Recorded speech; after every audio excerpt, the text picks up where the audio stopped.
Health tips நேயர்கள் அனைவருக்கும் வணக்கங்க. நம்ம இன்னைக்கு இந்த வீடியோ பதிவில் எதை பற்றி பார்க்க போறேன்னா, வேப்பிலையின் மருத்துவ குணநலன்கள் என்னென்ன இருக்கு அப்படிங்கிறத பற்றி பார்த்து தெரிஞ்சுக்க போறேங்க. நம்ம இந்த வீடியோ பதிவில் வேப்பிலை ரத்தத்தை சுத்தப்படுத்த பயன்படுதுங்க. வேப்பிலை ரத்தத்தில் இருக்கக்கூடிய நச்சுக்களை நீக்கி சருமம் பிரகாசமாகவும் ஆரோக்கியமாகவும் இருக்க உதவுதுங்க.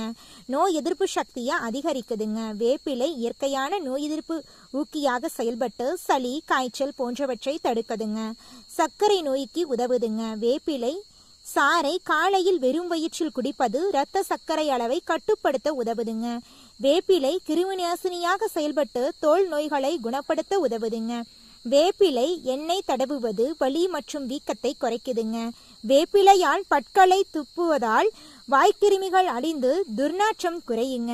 வேப்பிலை பசையை தடவினால் அரிப்பு கொசுக்கடி எரிச்சல் குறையுங்க. வேப்பிலை நீரை இறுதி மின்சாக பயன்படுத்தினால் தலையின் கிருமிகள் அழிந்து முடி ஆரோக்கியமாகுங்க.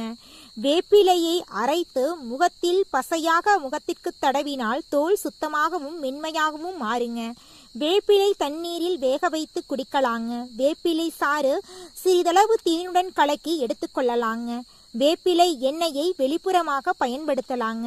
நீங்க விரும்புனா அடுத்த வீடியோ பதிவுல வேப்பிலை நீர் செய்வது எப்படி, முடிக்காக வேப்பிலை பேக் செய்வது எப்படி அப்படிங்கிறத பத்தி பார்க்கலாங்க. நன்றி, வணக்கம் நேயர்களே.